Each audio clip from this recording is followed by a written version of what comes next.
বেশ কিছুদিন থেকে বাড়িতে তো অনেক রকম সমস্যা চলছে। তো এত সমস্যার মাঝখানে সময়ও পাচ্ছিলাম না ফোনটা তুলে ভিডিও করার বা আপলোড করার।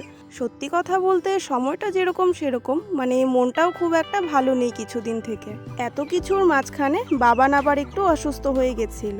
মানে ও তো 2-3 দিন থেকে আমাদের বাড়িতেই আছে। তো গতকালকে ওকে নিয়ে আর মাকে সাথে নিয়ে গিয়েছিলাম শামুকতলা, ওখান থেকে ওষুধ নিয়ে তারপরে গিয়েছিলাম একটা সোনার দোকানে। কিছুদিন আগে আমি কয়েকটা ছবি ভিডিও পোস্ট করেছিলাম আমার পুচকু দুই ভাস্তির, মানে ওরা দুজন যমজ। তো ওদেরই হচ্ছে গিয়ে আগামীকাল অন্নপ্রাশন। তো ওদের অন্নপ্রাশন নিয়ে আমি তো খুবই এক্সাইটেড ছিলাম। আর দেখো, অন্নপ্রাশনের আগ মুহূর্তে এরকম পরিস্থিতি পড়েছে বাড়িতে। এখন আগামীকাল আমরা যেতে পারবো কি না সেটাই এখন হচ্ছে গিয়ে প্রশ্ন। ওরা দুজনেই তো পুচকু পুচকু, তো ওদের উপহারগুলোও কিন্তু হয়েছে পুচকু পুচকু। বেশ কয়েকটা দোকান ঘোরার পর একটা জিনিস ফাইনাল করি, সেটা তোমাদের সাথে পরে শেয়ার করব।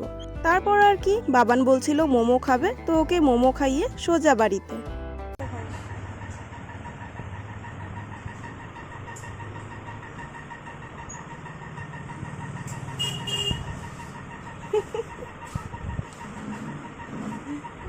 গরম না?